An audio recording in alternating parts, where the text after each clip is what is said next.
Hello learners, welcome back to the course on deformation processing of materials. In the first lecture, I forgot to mention the reference book. So for this course, we will be referring the book titled Mechanical Metallurgy and its author is George E. Dieter. So the reference book will be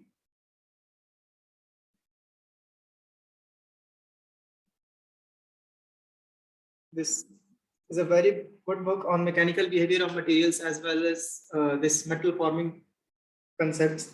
So this is Mechanical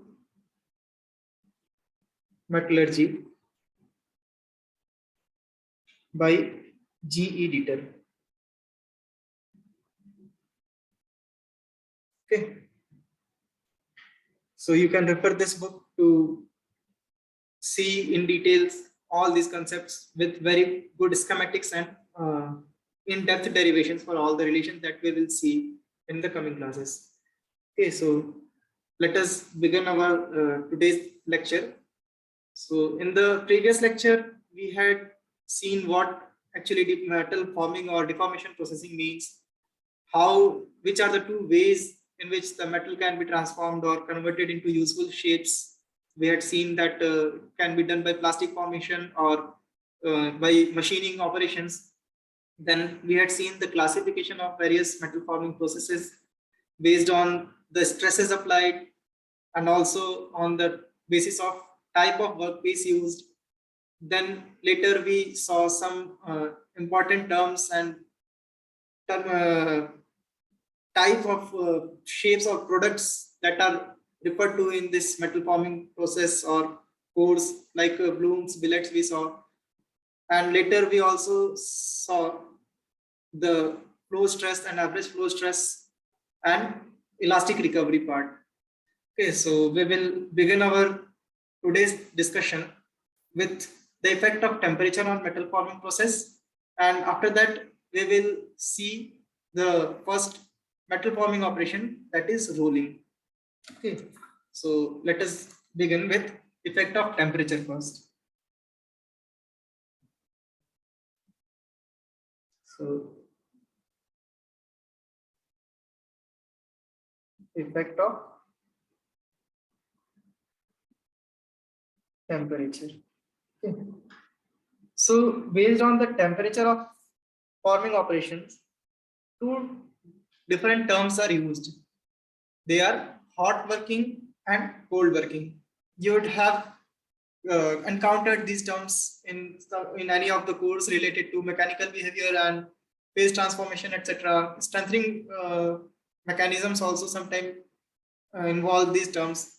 So let us see first what is meant by hot working. Okay. Hot working.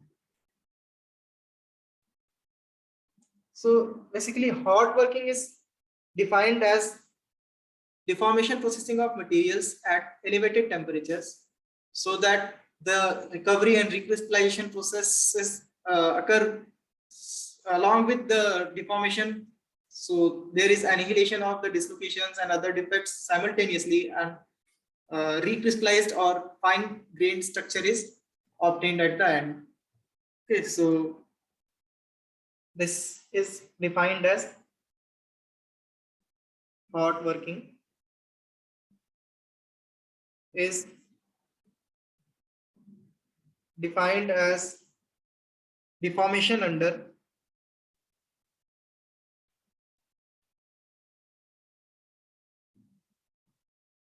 elevated temperatures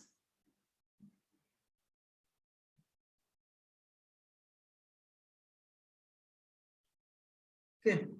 So the recovery and recrystallization take place simultaneously. So hot working under elevated temperature and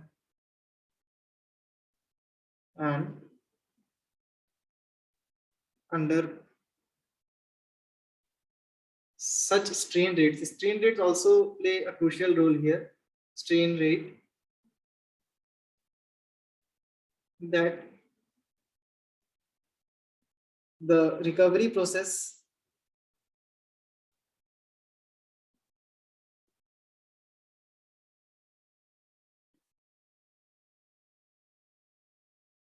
takes place or occurs simultaneously. Occurs simultaneously.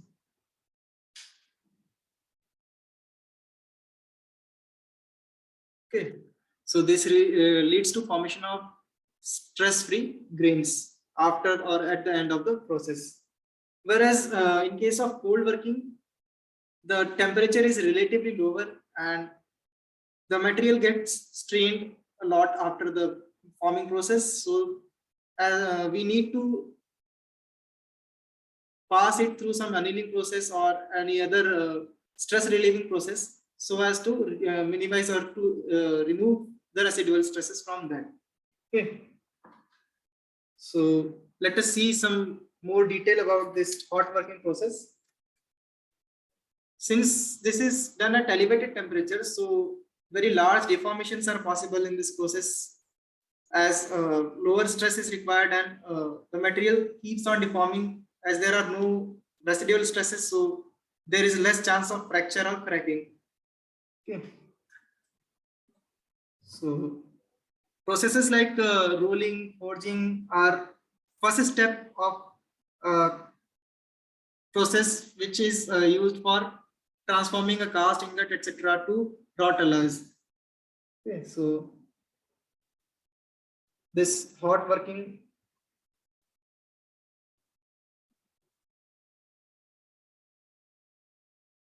is utilized to transform cast products to wrought ones. Okay.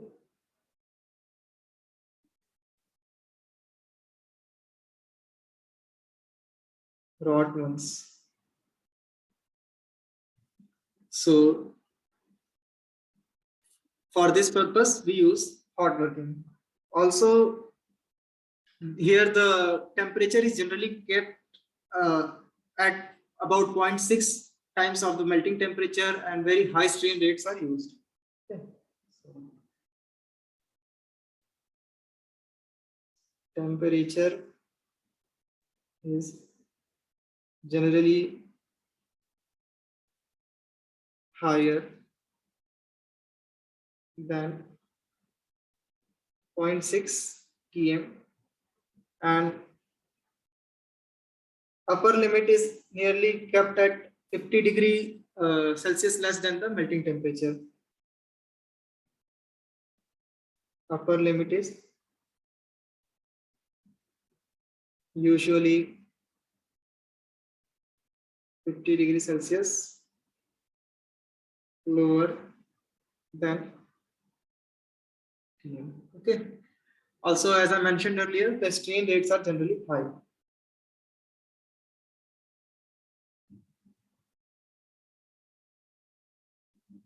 Strain rates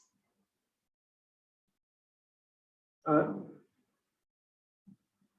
generally high here. Okay. So, due to these regions, the energy required for the deformation becomes lower and it becomes easier to deform the material by application of very less amount of energy. Energy means the stress or mechanical energy that we are providing. Okay, so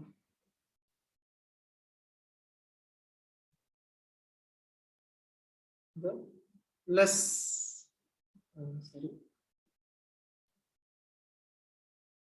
lesser energy is required for deformation. This becomes a boon for us or a positive side for us of this process. Okay, and I mentioned this point also that there is less chance of cracking, lesser risk of Right. Okay. And also the defects like blue holes, porosities, they get eliminated out automatically since they get a sort of welding or their annihilation type of thing occurs there, so they get eliminated. These are sort of advantages of this hot working process. Okay. So defects like porosities and blue holes get eliminated. Okay. So this is also a good part of this. Also, the coarser grains can be transformed to more finer grains, or like dendrites can be transformed to equiax type of grains through this process. So we should say grains can be refined.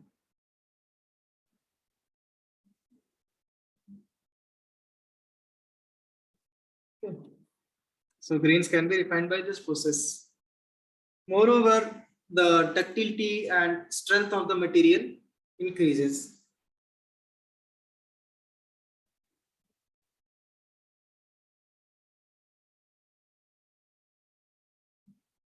Ductility and strength increase. But as we know, there cannot be only advantages. There will be some certain disadvantages also of this process, that hot working operations. So these are sort of advantages. Okay. Now let us see some disadvantages also.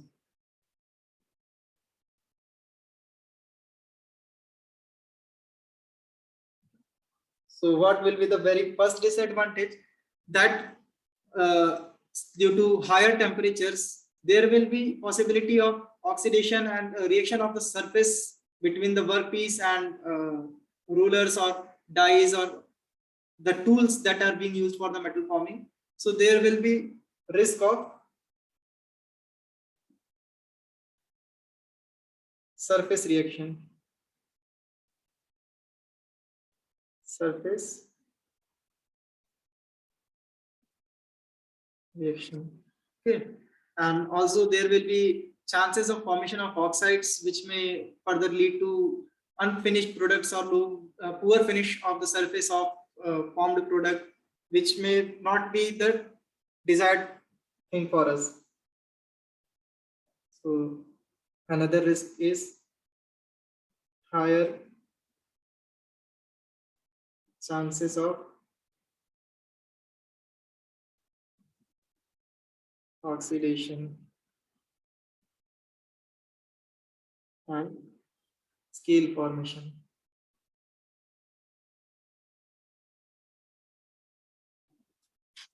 Okay. Also, uh, certain other risks like chances of cracking or fracture are there due to higher stresses being stored into the material.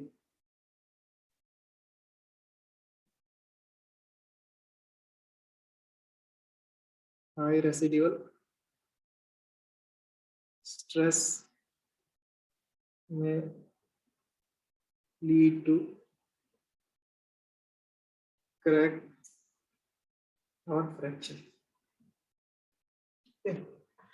So these are some potential risks that are means that are incorporated into the hot working process. Okay. So these were some concepts related to hot working. Now let us see the cold working process.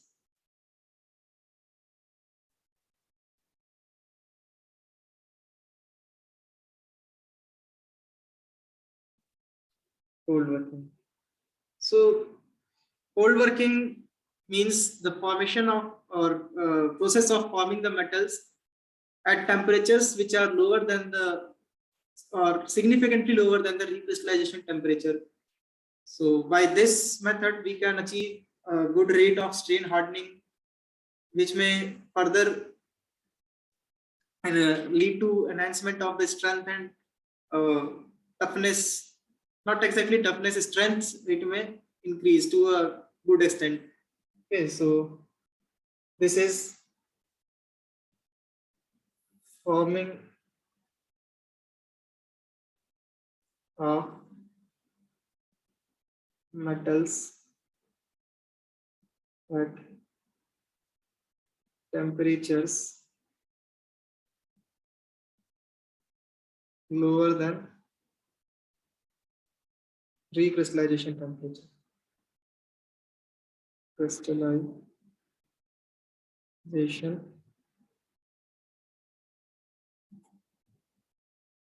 temperature. Okay. So this can be used to achieve very high or very good strength, as I mentioned earlier. Okay. So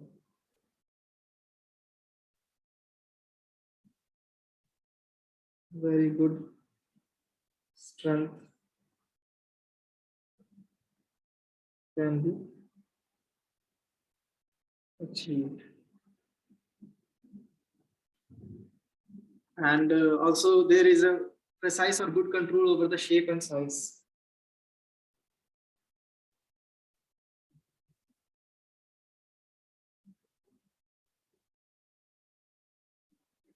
Good control over shape and size. But the hot working process, this cold working process also has certain limitations or disadvantages. So they may be like increased risk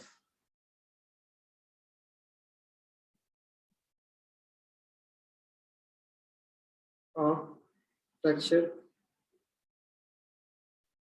Okay. The other one is uh, reduction in hardness and ductility.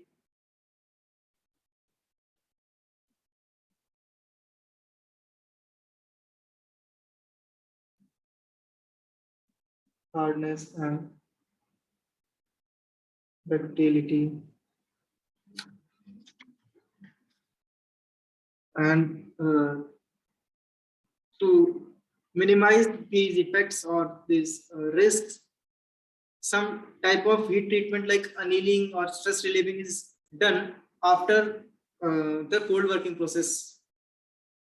Okay. So annealing and stress relieving is done after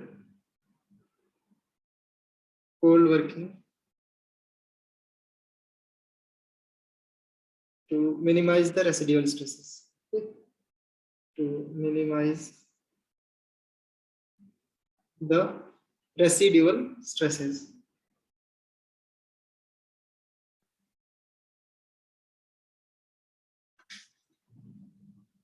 So these were some points or concepts related to hot working and cold working operations.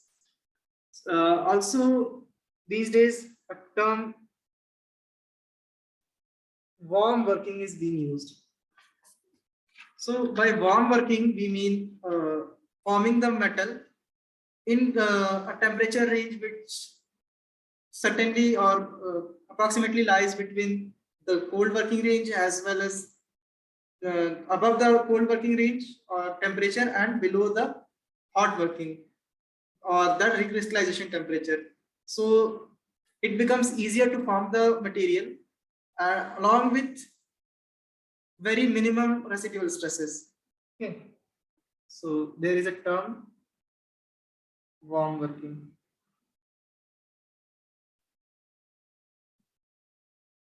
This is nothing but the plastic deformation of material or forming of metal, which is at a temperature which is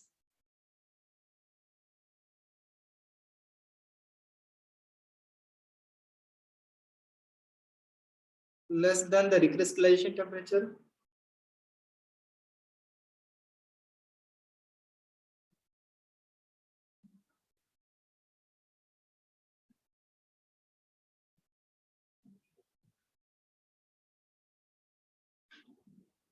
But higher than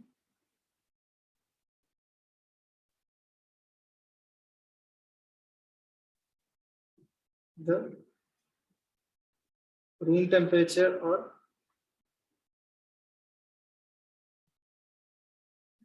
temperature or cold working temperature. Okay. So this provides us a good control over strength and ductility together. So these were some points. Now, after this stage, we will now begin our discussion on the rolling forming process or rolling process basically. Okay, so we will start our new topic, which is rolling.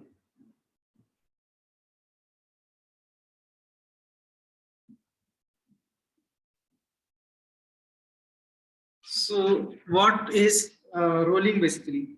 Rolling is a process of metal forming in which the thickness of workpiece is reduced by passing it through several rolls or means machine. It is a setup containing various rollers and uh, other structural components which are used to apply the loads or stresses onto the workpiece and to keep it moving. So this is a process of metal forming.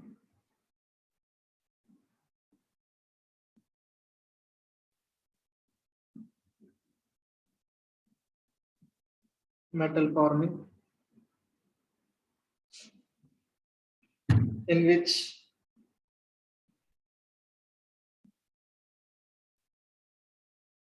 the thickness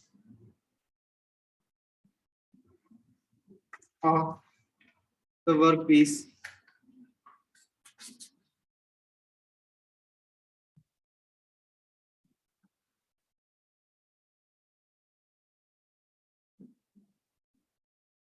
is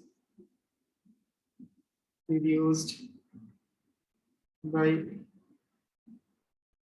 passing it through nodes. Okay, so this is the fundamental definition of this particular process. Now let us see schematically how it happens.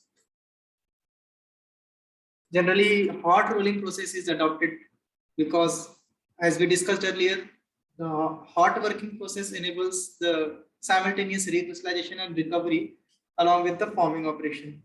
Okay, so let us see how this setup looks like. Suppose this is my workpiece. So it is subjected to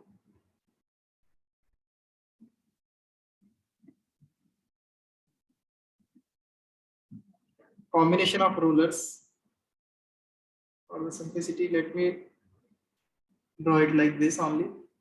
So these are the rollers and they can rotate like this. After the workpiece passes through these rollers, its thickness or the cross section gets reduced in thickness. So It becomes thinner.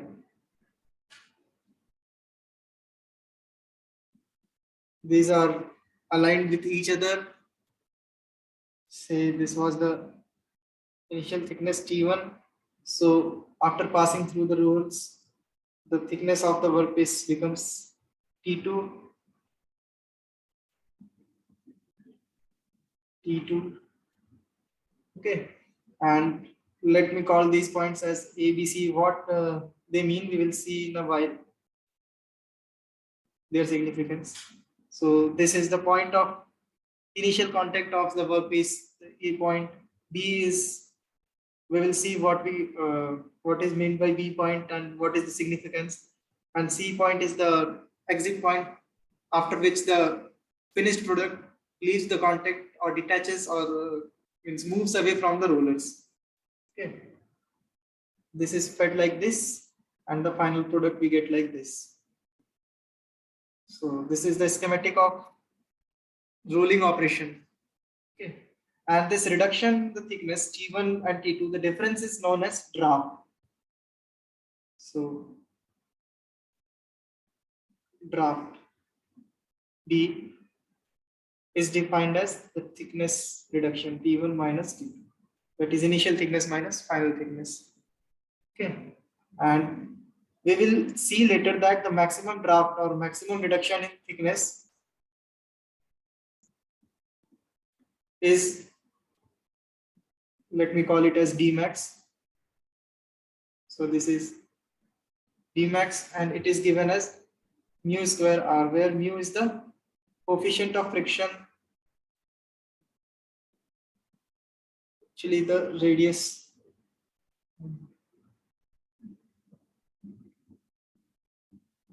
The radius of the rollers was R. Okay. It is taken as capital R. So the maximum draft that can be obtained is mu square R, where mu is the coefficient of friction between the rollers and the workpiece. Okay. So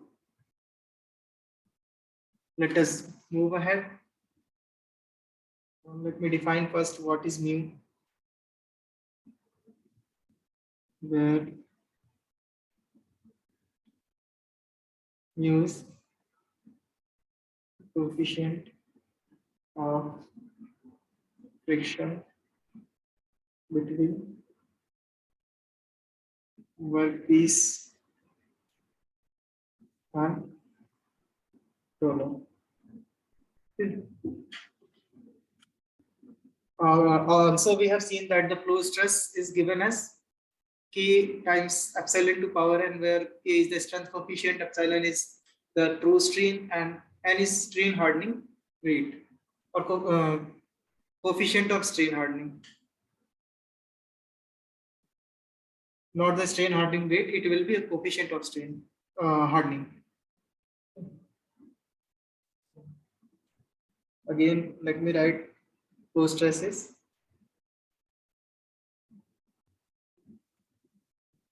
K epsilon to power n. So in the rolling operations, there are very high compressive stresses and shear stresses.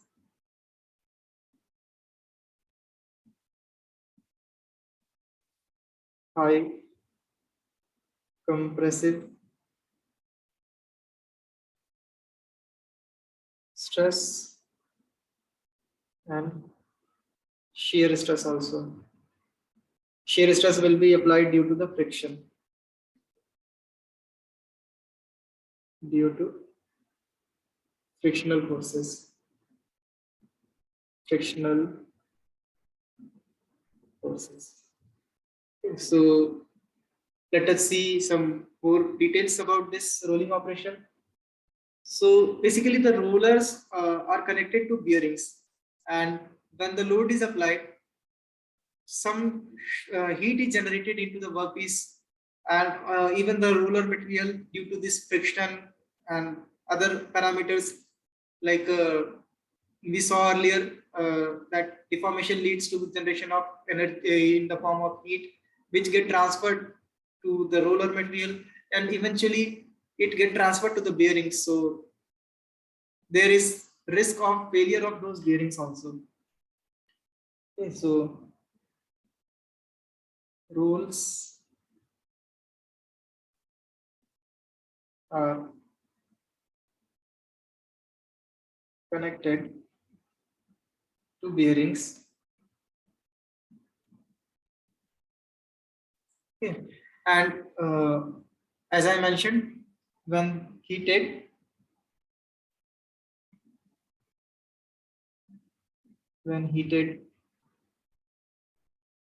the metals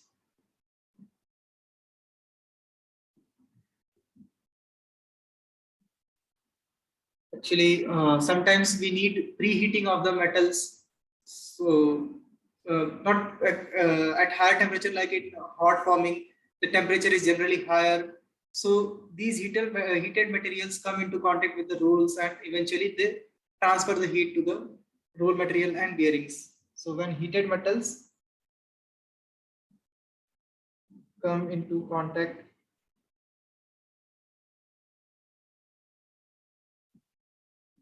of rolls, the rolls also get heated,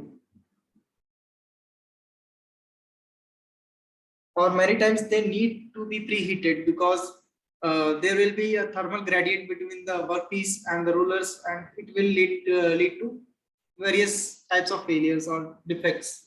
Okay, so or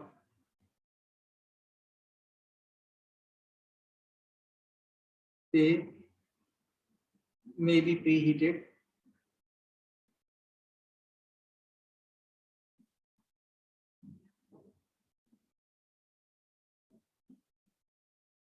due to which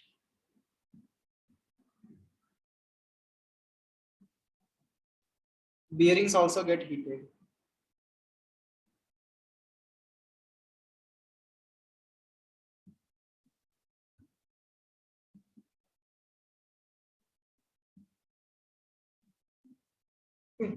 And become prone to failure. So there is requirement of some sort of cooling. So various cooling towers or lubricating systems are used so as to keep the bearings cool. Also get heated and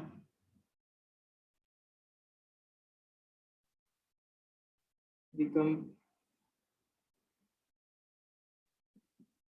prone to failure. Okay. So they need cooling towers.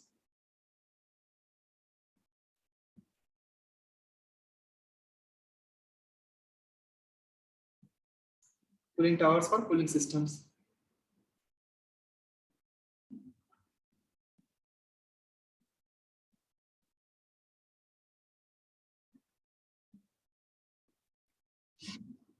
Okay. Uh, Typically, the roller and bearing house look like. Suppose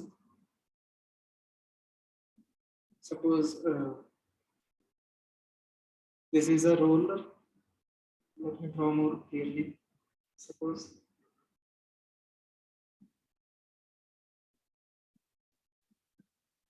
there is a roller like this. So it will be attached to some sort of bearing house so that it can rotate freely. So here, if this is the roll, this will be the bearing house.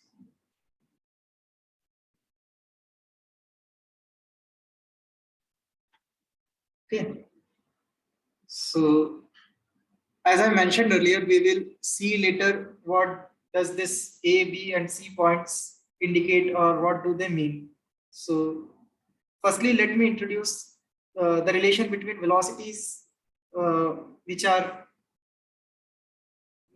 which the metal or the workpiece is having at these particular points and the relations.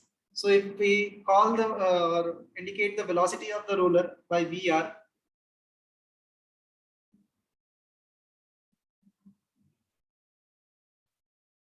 velocity VR, then there will be a relation between this velocity at point C, B, and A. And it is obvious that from the figure, it is this figure one or very first schematic, it is obvious that VC will be higher than VB, which will be higher than VA. You can see here that from the continuity equation, if you remember, also we can correlate it, not exactly, but it indicates a similar thing that as the cross section gets reduced, the velocity becomes higher. So at point C, it is highest, followed by B, then at A. Okay. So this is the relation. And as a result, we can see that there will be a change in the microstructure of the material. So how will it be? I have mentioned it frequently that the grain size will get reduced or refined. So suppose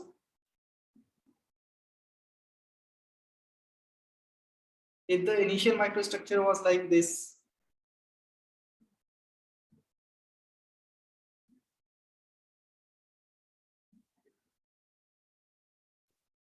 suppose certain grains were present like this was the initial microstructure. Initial microstructure. Then during the rolling operation, what will happen? This thickness will get reduced a little bit because it is being reduced. Our intention is to reduce the thickness. Okay. So these grains will become somewhat elongated like this.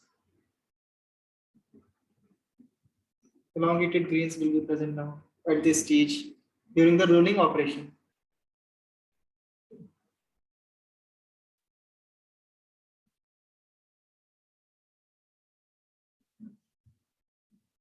So the grains will be elongated. This is during rolling.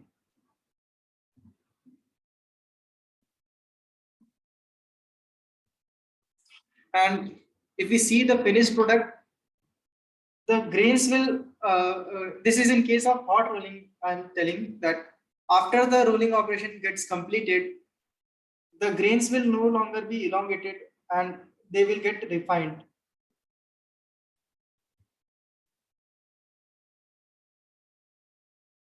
So now the new grains will be like refined, refined one. Okay? Fine microstructure or fine grains will be observed here.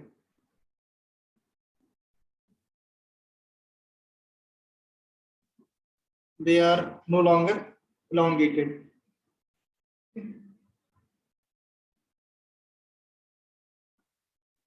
This is the final microstructure.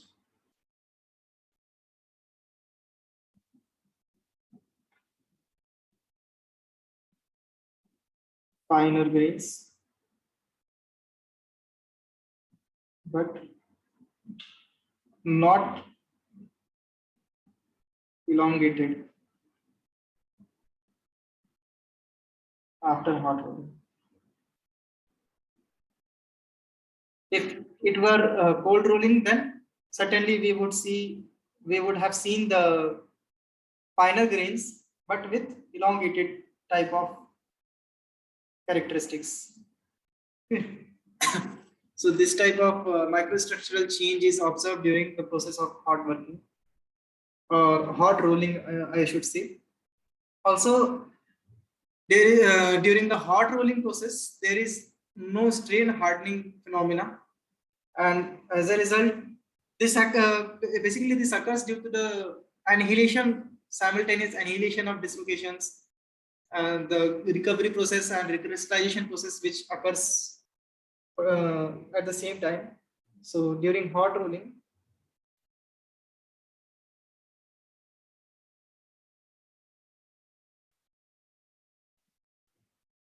there is no strain hardening.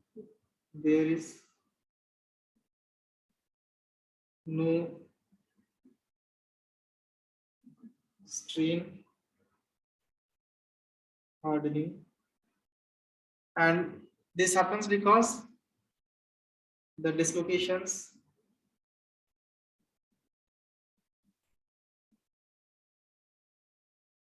that form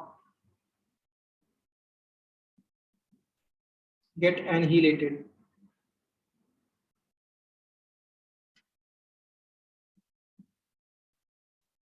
Okay. At the higher temperature due to phenomena like easier glide and climb operations of, which lead to the annihilation of these dislocations. Annihilated at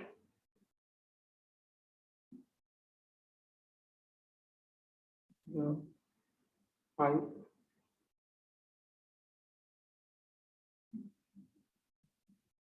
temperature during the rolling process itself.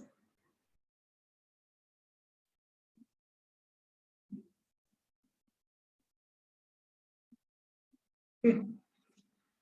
So what happens due to this? The recrystallization process of refined microstructure is obtained.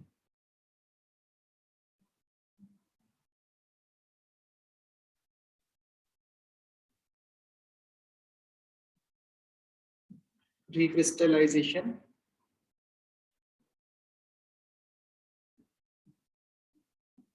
grains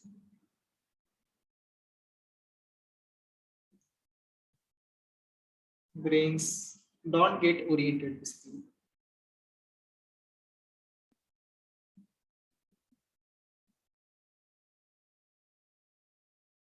Oriented, and in place of this final grains are formed.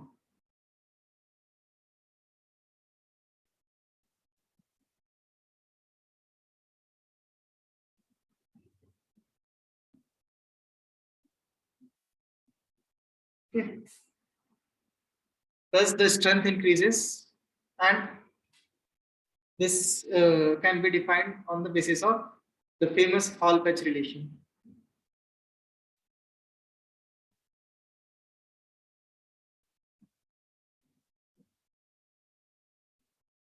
The strength increases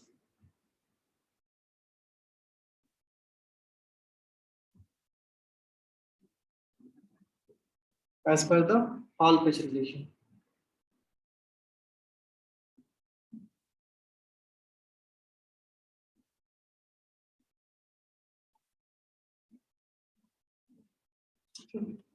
So this is the thing observed in hot rolling operation. Actually, we very rarely use hard materials or hard rollers. I mean, actually, rollers are hard, but not of brittle materials. And we eventually do not roll very hard materials using these rollers, like certain tungsten carbide sort of things, or very uh, hard steels, because they may lead to failure of the rollers itself or rolls itself. Okay, so we do not roll hard materials like carbides and tungsten carbides, etc.,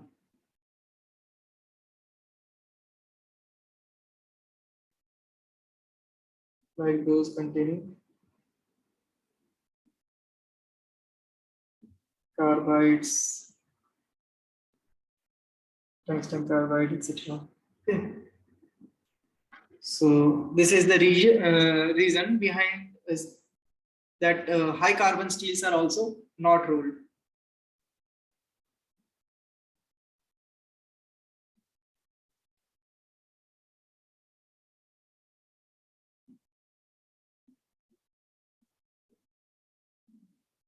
Reason due to which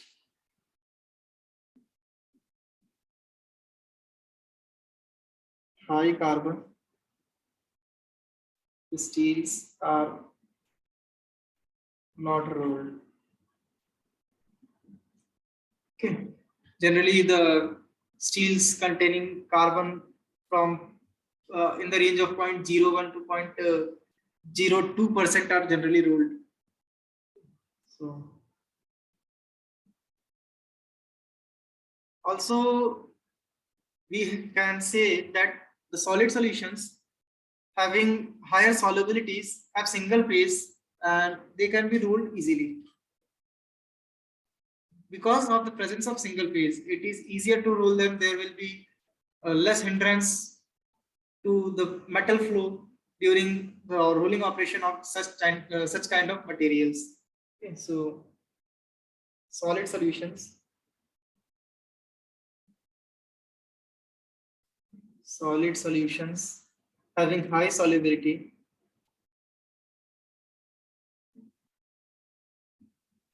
having high solubility have single phase and hence can be rolled.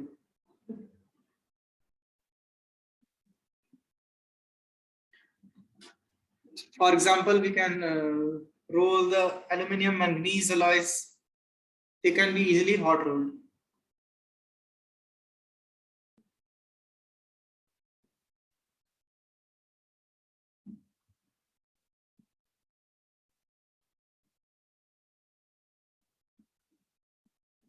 They are hot rolled. Okay. Now let us see how the arrangement of rollers is done in the industries, or what are the various types of roll mills or rolling mills that are used, what sort of arrangements are there. Okay, so basically rolling mill has certain parts or certain important features that need to be present to complete the setup of this rolling mills. Okay, so there are rollers, there are bearings, there are structural materials to like frame to hold all these things together, and they should be very stiff and have good strength also, so that they do not get deformed themselves. Okay, so basically a rolling mill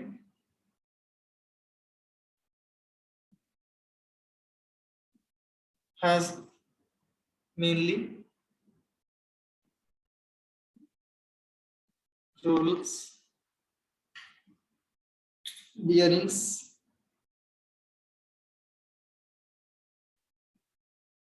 frame material, and like it should have good stiffness.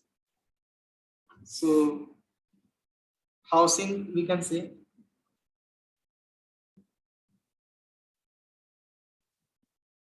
housing to hold these all the rolls and bearings together, and a drive train or motor which can rotate these rollers so that the speed also can be controlled properly. So with proper speed control.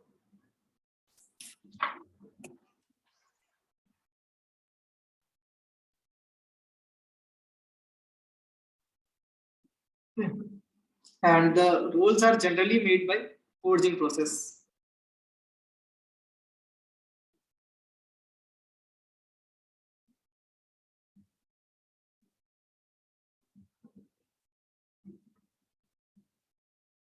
Basically, forging is also a type of metal forming operation, which we will see in the upcoming lectures.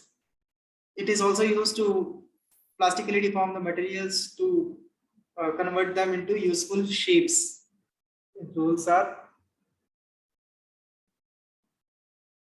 made by forging. Everything is correlated here. Forging, which is a type of metal forming operation, will be used to form the components which will be utilized in another forming process or operation. Okay. So let us see the classification of the rolling mills. Which type of rolling mills are there? Let us see.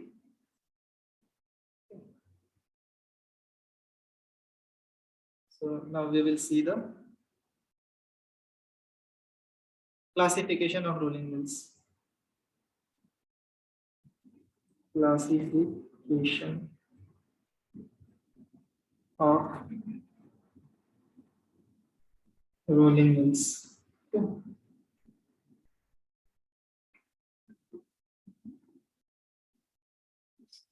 So the first type that we will see is too high mill or pull over mill.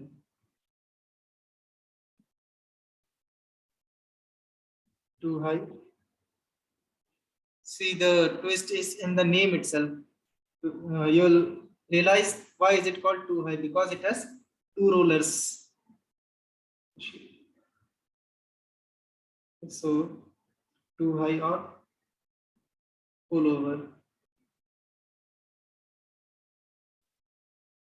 So in this, let us see the schematic how this functions or how is it.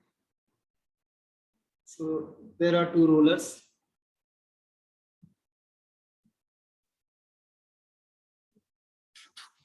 and the workpiece is fed from one end. Let me draw with some other color for better visibility.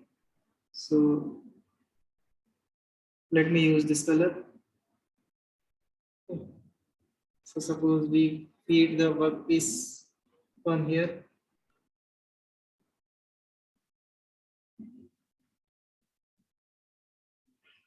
and these rollers rotate like this.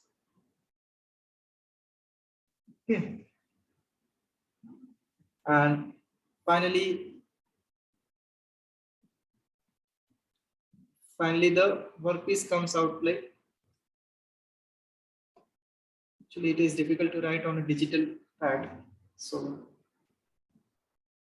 the workpiece gets reduced in the thickness and comes out like this. Okay, so this was workpiece and this is the finished product that we get here.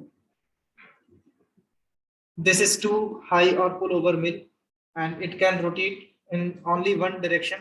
This is not a reversible mill.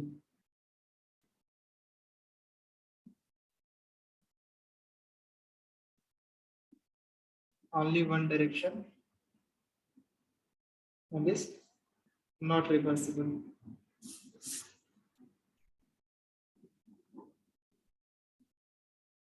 Okay. This is the simplest and most common one which we see.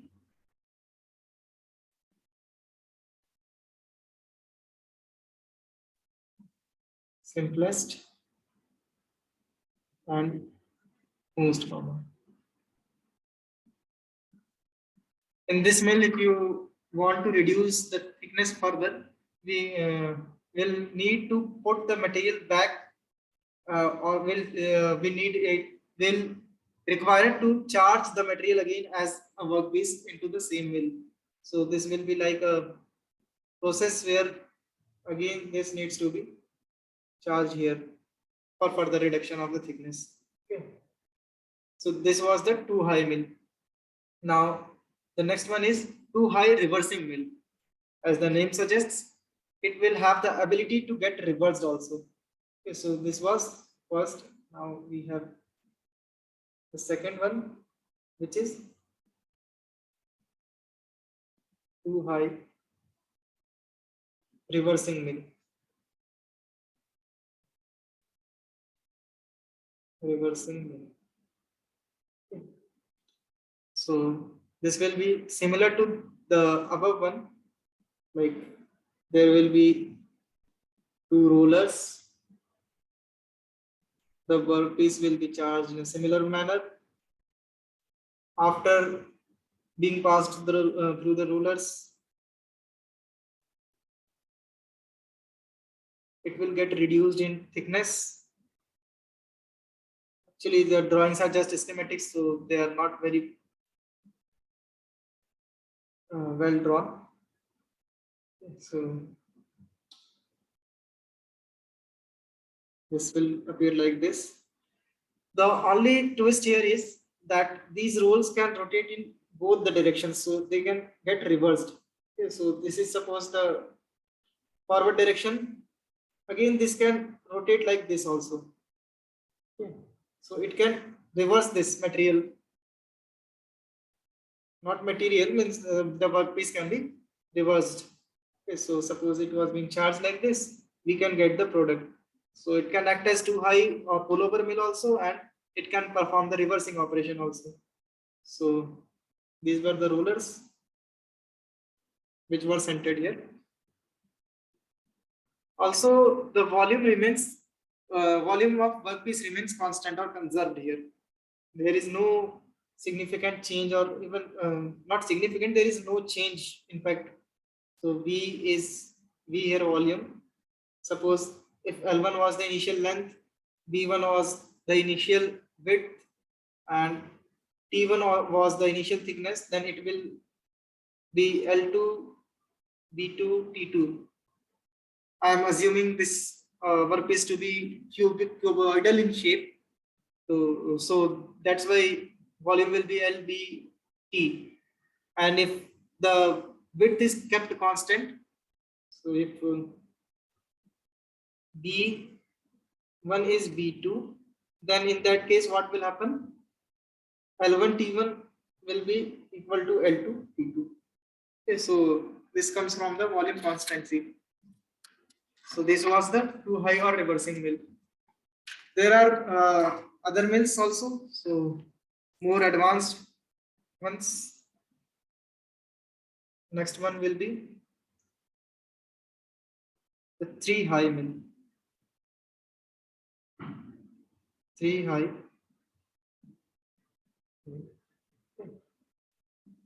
So in this mill, as the name suggests, there will be three rollers. So they will appear like one is here. Let me draw a bigger, a little bigger. So suppose this will be the first roller, then there will be another one, and again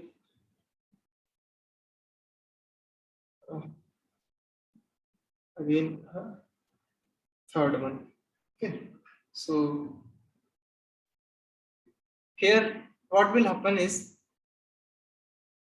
these rollers are aligned with each other. Okay, and they can rotate like this can, if this is rotating like this will have to rotate like this, and if it is rotating like this, then obviously this roller will move like this. Okay, so we can indicate the nature or flow of workpiece here.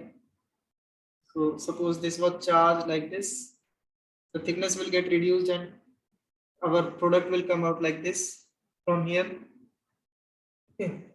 And since these both are moving in this direction, like this middle one in clockwise direction and lower one in anti-clock, so here the workpiece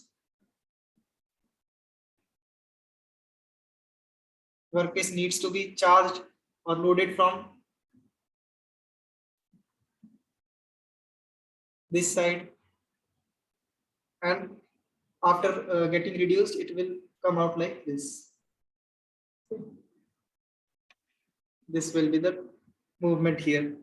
So two set of rolling operations are being done simultaneously. Okay, so this was the first roller, this one is the second one, and this is the third one. Okay. Here how the setup is done is like the upper and lower rollers are powered, and uh, the third one rotates due to friction. So upper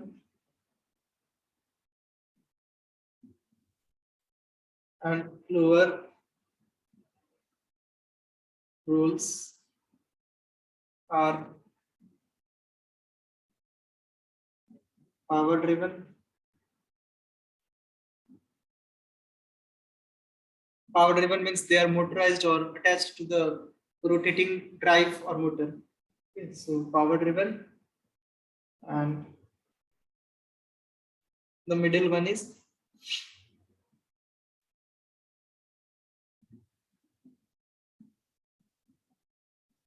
uh, rotates by friction. Okay. So this is the setup of 3 hymen. The next one is 4 hymen. So the next is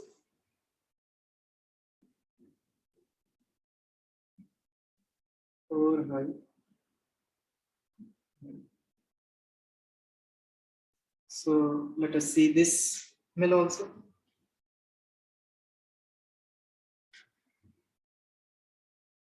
This is a very interesting arrangement of rollers. Or here there are two very big rollers which support. What is it here? It support two small rollers like this.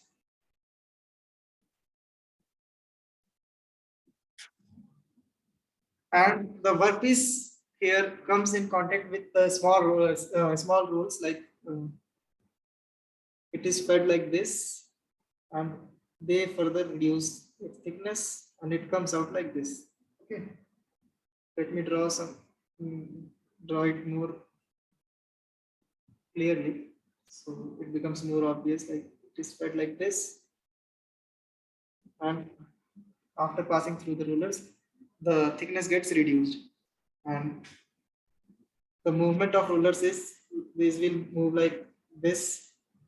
So obviously this should rotate in clockwise direction. So this will go like this, and this roller will go like this. They are all aligned with respect to each other. So here these bigger rollers rolls are called backing roll, and the smaller one is called work roll, because it comes in contact with the workpiece, and it only leads to the deformation or a reduction in thickness. Okay, so these are backing rolls. Let me write with other color for contrast.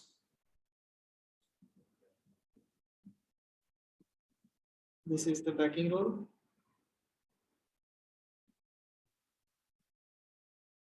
and this one is the work roll.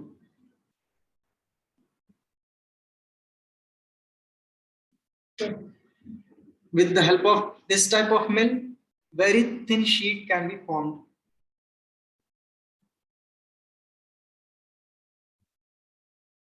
Very thin sheet can be.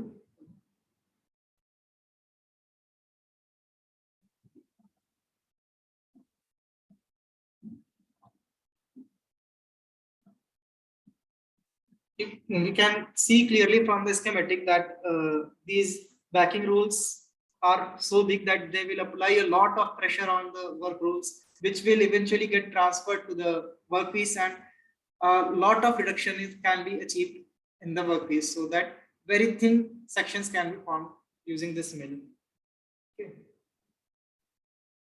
Now, more advanced mills are also present. Like after this, we can see the cluster mill. It also leads to a very good reduction in the cross section or thickness, and it has a very complex type of arrangement where there is a cluster of rules arranged together at various levels, which ultimately transfer the stress or load to the workpiece, and it gets reduced in the cross section. Okay, so how a cluster mill appears.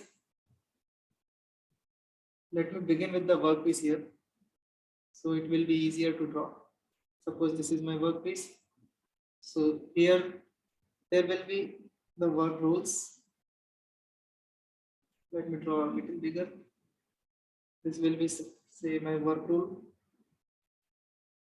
So this will be backed by more bigger rules like this.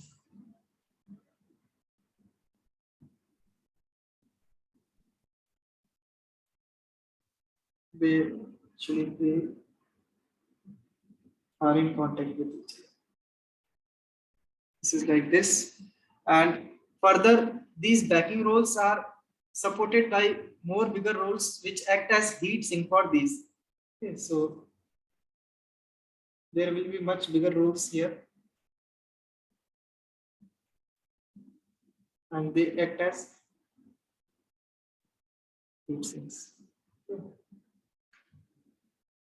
And finally, the this is called cluster mill because of this only, that you can see there is a cluster of rolls attached together. So this will be like all these rulers are able or capable of moving. Okay, so these are centered over at their respective center points and can lead to very good reduction, very high amount of reduction into the thickness of the workpiece. Okay, so here these bigger ones are sort of heat sinks. Heat sink. These are the backing rolls as we saw earlier. These are backing rolls.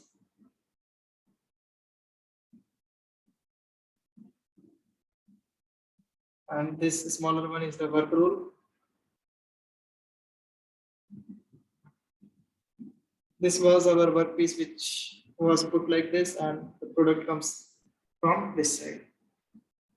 Here the characteristic is that they have very large backup rolls and large heat sinks. Large backup rolls and heat sinks. Heat sinks. Okay. So this was the characteristic of this type of mill.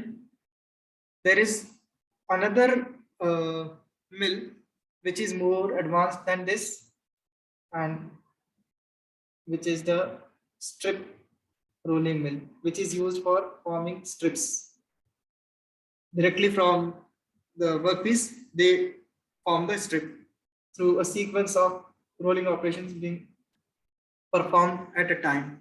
Strip rolling mill.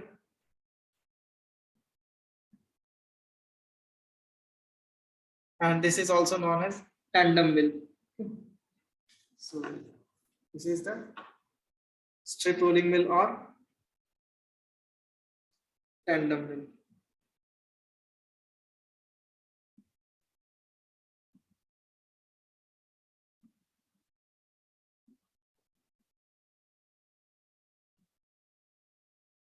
So let us see how it appears or how it functions.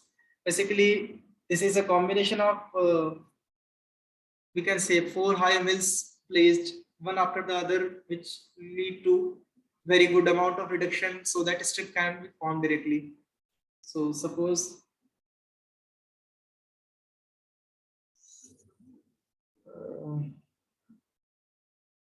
suppose there is a coiling here.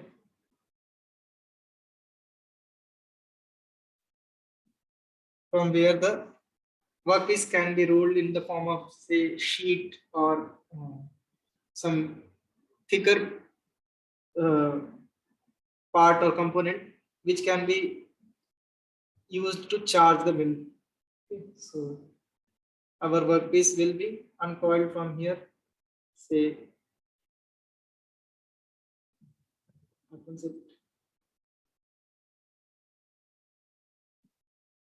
should okay, so suppose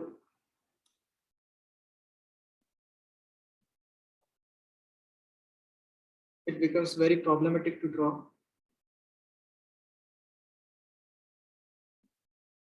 Suppose my workpiece is being uncoiled from here.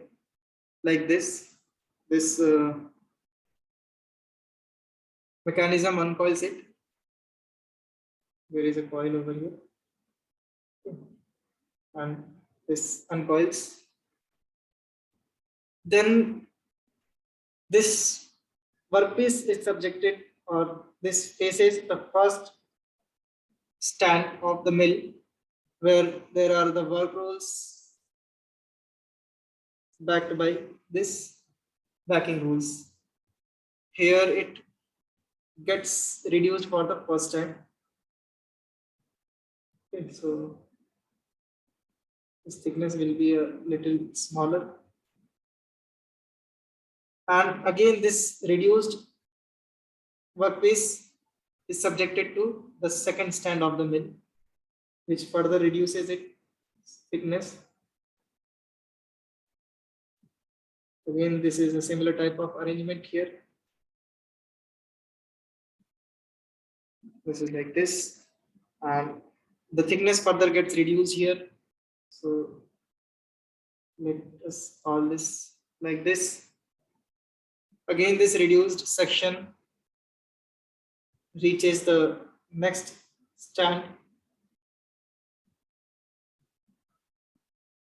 Very okay.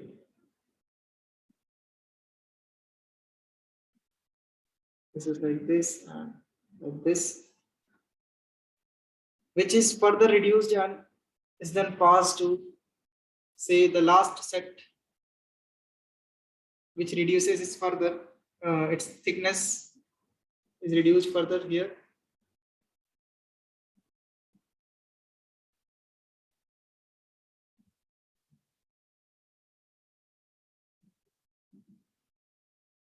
Okay.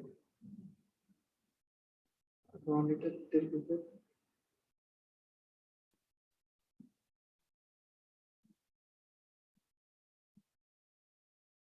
And further it moves, and the final product comes out like there are these are various stands, and finally it becomes thin like a strip. So only a strip comes out as the final product from here, which is again coiled. Let me indicate by this color. Here again there is a coiling mechanism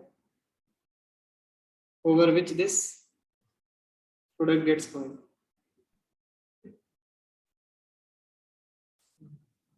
This goes like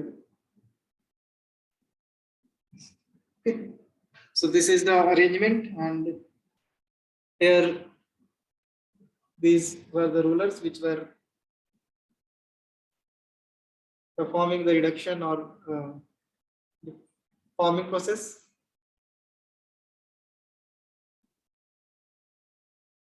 Okay. So this is the stand one. This is strand two. Stand two. This is stand three.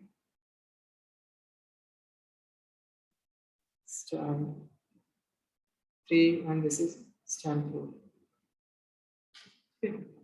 These sequentially keep on reducing the thickness.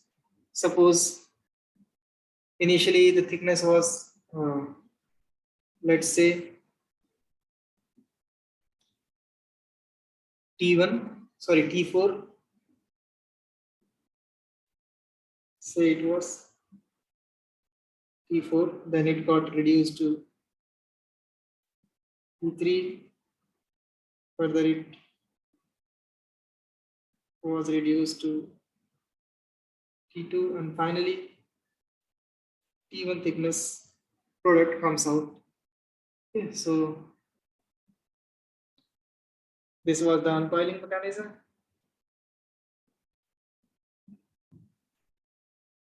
The material was being charged like this, and this was again coiling. And we have seen earlier that these are the backing rules or back rules. Back rules. this, and this. Okay. This also. And these smaller ones are the work rules. These are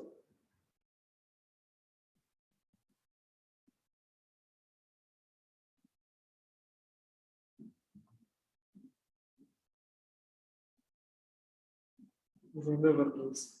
So this is the typical setup of strip rolling mill from where strips are formed. Now the next or the say last type of mill that we will see here is planetary mill. Planetary planet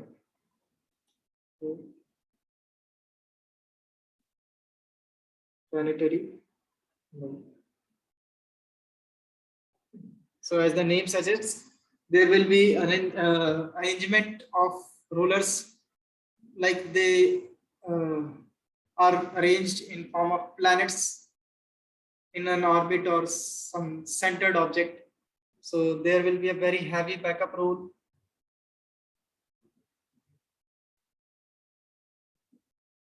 like this, and several planetary small rollers will be attached to it like this.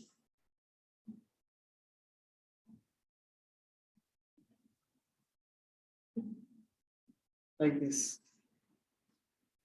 Similarly, one will be at the bottom like this, and the planetary rolls will be present like this. This type of mill is known as planetary mill. Here again, the backup rolls are very heavy, so they can uh, give very high stress to the workpiece, and it will ultimately get deformed. And like this, the thickness will get reduced. Basically, they result in the final product is like in the form of sheet or very thin section. Let me draw it again. Suppose strip is fade here. Why is it?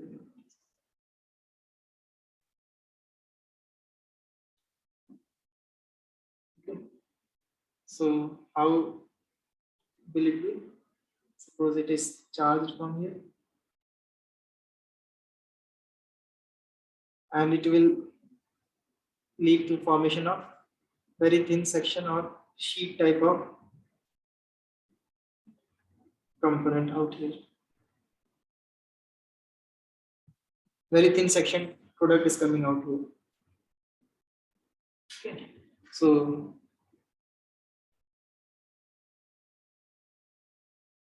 these were heavy backup rolls.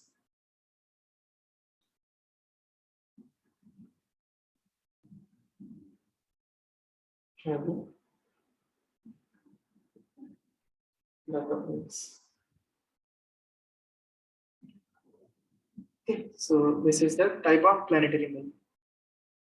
Okay, so we have seen the various type of mills here. We got introduced to the rolling operation, means the rolling method of metal formation, and subsequently we will see some important characteristics of this rolling operation and some of the defects that are observed during this particular metal forming process. For now, we will close this lecture here, and we'll see the next thing, next topic in the next lecture. Thank you.